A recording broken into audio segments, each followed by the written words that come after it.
चलिए तो नमस्कार दोस्तों, स्वागत है आपका स्मार्ट स्टडी यूट्यूब चैनल पे। आज की इस वीडियो में हम आपके आरआरबी जेई के है ना जूनियर इंजीनियर के 16 दिसंबर के फर्स्ट शिफ्ट और सेकंड शिफ्ट के क्वेश्चन देखेंगे जो आपके एग्जाम में 100% पूछे गए हैं। ठीक है, साथ में एक्स्ट्रा फैक्ट भी देखते चलेंगे कि किस प्रकार से क्वेश्चन पूछे जा सकते हैं आपके आने वाले एग्जाम में। ठीक है, तो चलिए शुरू करते हैं बिना किसी देरी के। क्वेश्चन पहला है आपका, भारत के उपराष्ट्रपति संबंधी अनुच्छेद पूछ लिया गया था।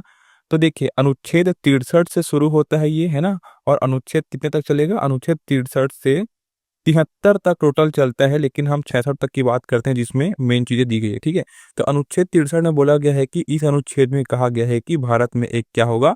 उपराष्ट्रपति होगा। ठीक है, अब वहीं पे अनुच्छेद 64 की बात करें तो इस अनुच्छेद में प्रावधान है कि उपराष्ट्रपति को राज्यसभा का सदस्य होना चाहिए और उसका पदेन सभापति होना चाहिए। तो ठीक है, याद रखेंगे पदेन सभापति की बात अनुच्छेद 64 में किया गया है। ठीक है, अब बात करते हैं अनुच्छेद 66 की। तो अनुच्छेद 66 में आपके इस अनुच्छेद में उपराष्ट्रपति के चुनाव का तरीका बताया गया है। उपराष्ट्रपति का चुनाव संसद के दोनों सदनों के सदस्यों द्वारा संयुक्त बैठक में अनुपातिक प्रतिनिधि पद्धति के जरिए किया जाता है। ठीक है, तो इसमें क्या बताया गया है आपका कि उपराष्ट्रपति का चुनाव कैसे होता है। ठीक है, अनुच्छेद 66 में। ठीक है, अब देखिए अनुच्छेद 63 से लेकर 73 तक इन अनुच्छेदों में उपराष्ट्रपति की योग्यता, चुनाव और पद से हटाने से संबंधित जानकारी दी गई है। ठीक है, तो याद में रखेंगे। चलिए एक क्वेश्चन है आपका, ताज महोत्सव किस राज्य में मनाया जाता है करके। ठीक है, याद रखेंगे जहां ताजमहल होगा वहीं हम ताज महोत्सव मनाएंगे, यानी कि उत्तर प्रदेश के आगरा में हम क्या मनाते हैं? ताज महोत्सव मनाते हैं। ठीक है, एक पूछा गया था आपका, साल 2024 पेरिस पैरालंपिक में, है ना, पेरिस पैरालंपिक में भारत की तरफ से गोल्ड मेडल किसने जीता करके। याद रखेंगे नवदीप सिंह। ठीक है, नवदीप सिंह का आंसर आपका सही होगा। एक है आपका 2024 में सतत विकास लक्ष्य रिपोर्ट किस विभाग ने जारी की ऐसे करके।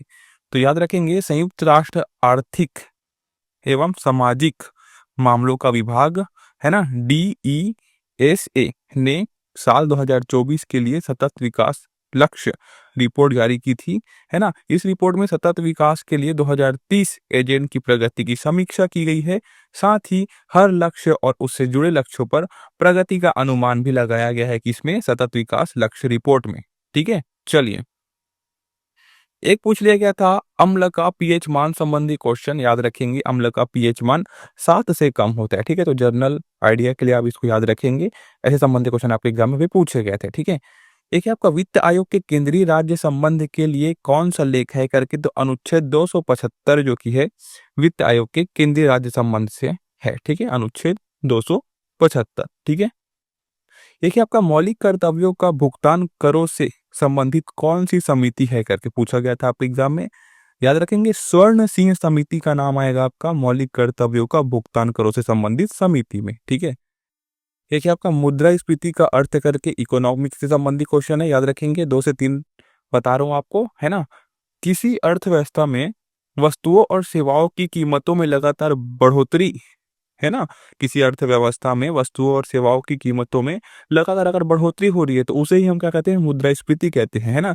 इसे महंगाई भी कहा जा सकता है। ठीक है, मुद्रास्फीति को हम महंगाई भी कहते हैं, लेकिन अर्थशास्त्र में इसको मुद्रास्फीति के नाम से जानते हैं। ठीक है, और मुद्रास्फीति के कारण में मुद्रास्फीति की क्रय शक्ति कम होती है। मतलब अब क्या होगा?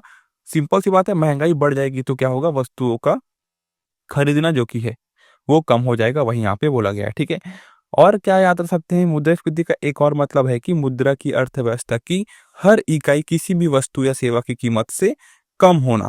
ठीक है, मैंने आपको यहाँ पर दोनों बताई, एक सिंपल भाषा में, एक अर्थशास्त्र की भाषा में। ठीक है, कि मुद्रा की अर्थव्यवस्था की हर इकाई किसी भी वस्तु या सेवा की कीमत से कम होना। ठीक है, अब देखिए मुद्रास्फीति को मुद्रा के अवमूल्यन के रूप में भी देखा जा सकता है ना, मुद्रा के अवमूल्यन के रूप में भी देखा जा सकता है। मुद्रास्फीति तब होती है जब अर्थव्यवस्था में बहुत ज्यादा धन बहुत कम वस्तुओं और सेवाओं के पीछे भागता है। मतलब जब क्या है, धन ज्यादा हो जाता है अर्थव्यवस्था में, ठीक है, तब यहाँ पास मुद्रास्फीति की स्थिति उत्पन्न होती है। ठीक है, चलिए एक है आपका, पहले विश्व टेक व्यापार शिखर बैठक कहाँ आयोजित किया गया था, पूछा गया है।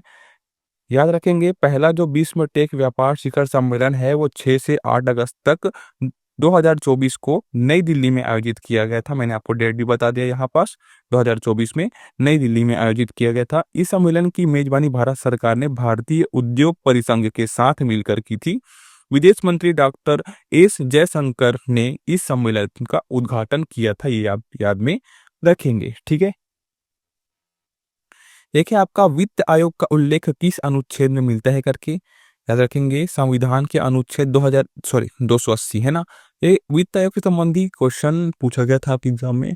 ठीक है, इसलिए मैं आपको एक्स्ट्रा फैक्टर के रूप में बताते चल रहा हूँ कि संविधान के अनुच्छेद 280 के तहत इस तरह के कार्य के लिए नियुक्त संस्था वित्त आयोग है ना, जिसे हर 5 साल की अवधि में समाप्त किया जा सकता है या फिर उससे पहले नियुक्त किया जाता है। ठीक है, तो वित्त आयोग 280 अनुच्छेद है संविधान के अंतर्गत, याद में रखेंगे। ठीक है, एक है आपका मौलिक अधिकारों से संबंधित कौन सा आयोग है करके, बहुत सिंपल सा आंसर होगा इसका, राज्य मानव अधिकार आयोग जो कि है मौलिक अधिकार से क्या है संबंधित आयोग है ना।